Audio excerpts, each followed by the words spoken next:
Bonjour bien-aimés et bienvenue à notre moment de courte exhortation de ce matin. Nous prions, Éternel notre Dieu, nous te rendons d'infinies grâces, Seigneur. Nous t'aimons parce que tu entends notre voix, Seigneur. Tu as penché vers nous ton oreille et tu ne nous laisses pas nous débrouiller de nous-mêmes. Non, tu es avec nous. C'est toi qui marches avec nous. C'est toi qui combats nos combats. C'est toi qui nous donnes la victoire en tout temps, en tout lieu. C'est toi qui, Seigneur, exerce également nos mains au combat. Père, tu ne nous permets même pas, Seigneur, d'avoir du souci parce que tu n'as pas mis le souci dans notre programme. Non, Père, toi-même, tu es là dans les temps de joie, dans les temps de détresse, dans les temps, Seigneur, où nous voulons promener les regards inquiets. Tu nous dis non, ne promenez pas les regards inquiets parce que je suis Dieu et tu as dit arrêtez et sachez que je suis Dieu. Père, tu es un Dieu de réconfort. Tu es un Dieu jaloux qui ne partage pas ta gloire avec quelqu'un. Et Père, nous sommes ta gloire, dont tu ne nous partages pas avec qui que ce soit. Papa, nous te bénissons, ô Éternel, notre Dieu, Seigneur Jésus, sois élevé encore au plus haut des cieux. Seigneur Jésus, tu es le Dieu capable. Tu es la parole qui a été faite chair. Tu es la parole qui est venue parmi les siens. Tu es, Seigneur, de celui qui est venu manifester Dieu, Dieu que même les anges ne connaissaient pas. Oh, nous te bénissons, Seigneur Jésus. Cher Saint-Esprit, sans toi, tout ceci ne serait pas possible. Et c'est toi qui continues à nous révéler encore davantage le Seigneur Jésus. C'est toi qui continues encore davantage à forger le caractère du Seigneur Jésus en nous. Nous avons besoin de toi encore ce matin. Nous avons besoin de connaître encore davantage de toi. Nous voulons savoir encore quelles sont les choses que tu peux faire lorsque nous sommes en communion avec toi.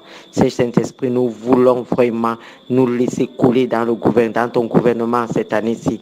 Nous voulons que ta manifestation soit notre partage. C'est pour cela que nous nous évertions chaque jour à apprendre encore davantage de toi. Oui, Seigneur. Alléluia. Viens toi-même maintenant et conduis-nous dans ce moment. Alléluia. Bien-aimés, ce matin, nous allons lire dans Acte 10, nous allons lire le verset 14 et le verset 15. Acte 10, verset 14 et le verset 15.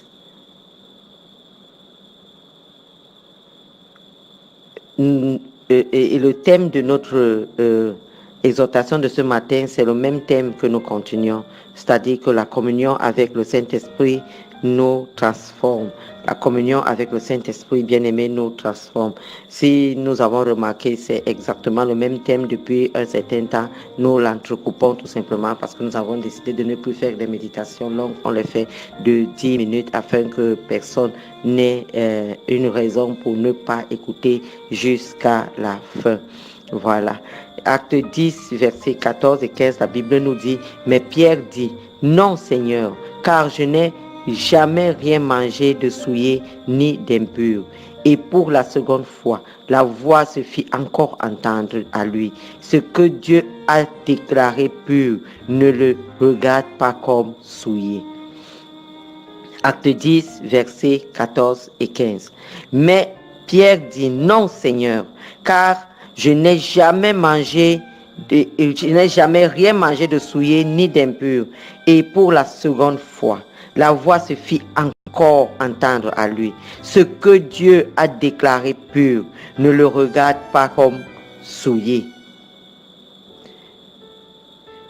Bien-aimés, depuis un certain temps, nous sommes en train de faire un peu l'envol du livre des Actes parce que le Saint-Esprit, dans le livre des Actes, est en pleine action et le Saint-Esprit agit quasiment à chaque chapitre de ce livre-là. Et donc, nous faisons un peu comme un envol pour ceux-là qui ont compris cela. Donc, chaque jour, nous prenons un chapitre ou deux ou trois que nous jumelons et nous allons parler, même si nous lisons dans Acte 10 ce matin, nous allons constater que peut-être en parlant, nous allons évoquer quelque chose dans Acte 11, nous allons évoquer une autre histoire dans Acte 12 et ainsi de suite.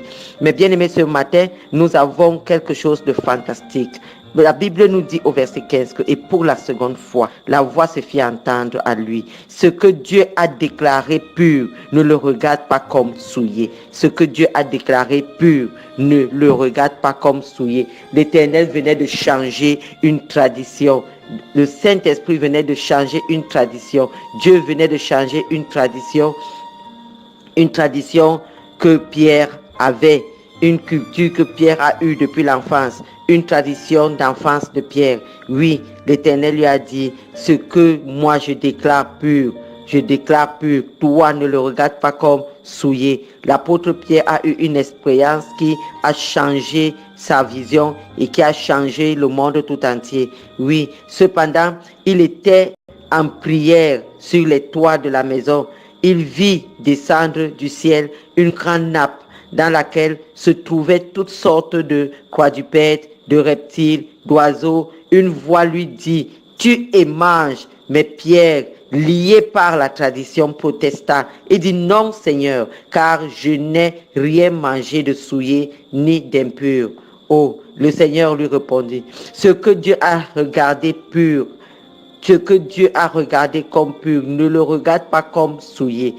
Pendant qu'il réfléchissait à la vision, le Saint-Esprit lui dit de descendre car 3 hommes le cherchaient. Et il ajouta, pars avec eux sans hésiter car c'est moi qui les ai envoyés. Waouh! Le Saint-Esprit est merveilleux. Le Saint-Esprit a envoyé des gens vers Pierre pour que Pierre laisse tomber les traditions et parte vers les païens. Oui, ça c'est l'histoire de la conversion, de la merveilleuse conversion de Corneille et de toute sa famille et de tous ses amis. Et ça c'est ce que le Saint-Esprit peut faire. Lorsque le Seigneur agrée les voies d'un homme, il dispose en sa faveur même ses ennemis. Et ça, le Saint-Esprit a disposé le cœur de Pierre pour aller vers les païens, pour leur annoncer l'évangile et pour les baptiser d'eau. Alléluia. Alléluia. Plein de mépris pour les non-juifs, Pierre ne leur aurait pas parlé. Il savait, s'il n'avait eu cette vision, en jetant la tradition, il a pu avoir un grand ministère parmi les gentils. Seul le Saint-Esprit, bien-aimé, peut produire un changement aussi radical. Alléluia. Alléluia. Il arrive que le Saint-Esprit révèle l'avenir afin que nous puissions nous préparer pour l'épreuve à venir.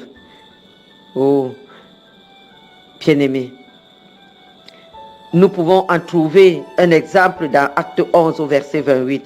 L'un d'eux, nommé Agabus, se leva et annonça par l'Esprit qu'il y aurait une grande famine sur toute la terre. Elle arriva en effet sous Claude. Il n'y a pas d'explication naturelle, mais une connaissance intérieure que ce qui est révélé à notre cœur aura lieu.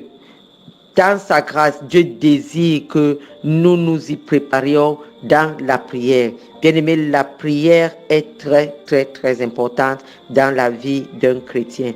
Nous avons besoin du Saint-Esprit pour avoir une vie de prière qui a de l'impact. Parce qu'avec le Saint-Esprit, la prière devient naturelle. Mais sans le Saint-Esprit, bien-aimé, sans le Saint-Esprit, il est quasiment impossible de prier. On peine vraiment pour prier. Sans le Saint-Esprit, on n'a même pas encore dit 2 mots que l'on est dans le sommeil. On n'a même pas encore dit 2 mots que on est en train de penser à tous les problèmes que on a accumulés tout le long des années de notre vie sur la terre. Oui, sans le Saint-Esprit, il est difficile de prier. Rappelons-nous l'histoire de l'apôtre Pierre, Jean qui était avec le Seigneur Jésus au mont des Oliviers. Le Seigneur Jésus, lorsqu'il s'éloignait tout juste un peu pour prier et qu'il leur demandait aussi de prier, mais lorsque le Seigneur Jésus revenait, il les trouvait dans un sommeil profond. Oui, bien-aimé, c'est ce qui arrive lorsque on veut prier, mais on ne veut pas garder une vie de communion avec le Saint-Esprit, lorsqu'on ne veut pas laisser le Saint-Esprit gouverner notre prière, diriger notre prière, prendre le contrôle de notre prière. Quand les croyants apprirent que Pierre était en prison, l'Église, bien aimé, nous sommes dans Acte 12, verset 5, l'Église ne cessait d'adresser pour lui des prières à Dieu. Ils firent l'expérience de prier sans cesse. Leur prière fut continuelle jusqu'à ce que les ossements arrivent. Les ossements est arrivé et Pierre est sorti de prison libéré par les anges. Bien-aimé, libéré par les anges. En fait, l'intervention divine fut si extraordinaire que Pierre lui-même se demandait s'il s'agissait d'une vision, d'un rêve. Quelques instants auparavant, il dormait enchaîné à deux soldats quand une lumière a brillé dans la prison. Un ange l'a réveillé et lui a dit: lève-toi promptement. Immédiatement, les chaînes tombèrent et les anges et l'ange lui dit l'ange lui dit de mettre ses sandales et de s'envelopper de son manteau et de le suivre. Ce n'est que parvenu à l'extérieur que Pierre lui-même réalisa qu'il n'était pas en train de rêver, que ce n'était pas une vision. Bien-aimé, le Saint-Esprit t'assiste dans la prière. Il est impossible de prier sans le Saint-Esprit.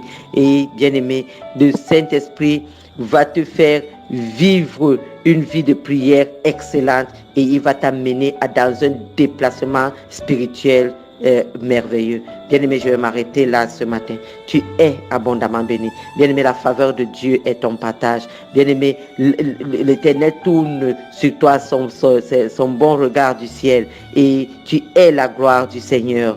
Et autour de toi, bien-aimé, tu apportes la joie, tu apportes la paix, tu apportes l'amour et tu révèles Christ au monde. Parce que lorsque les gens ont des difficultés, tu es la solution à leurs difficultés. Bien-aimé, c'était Maman Suzanne ce matin. Tu es abondamment béni. Shalom, shalom.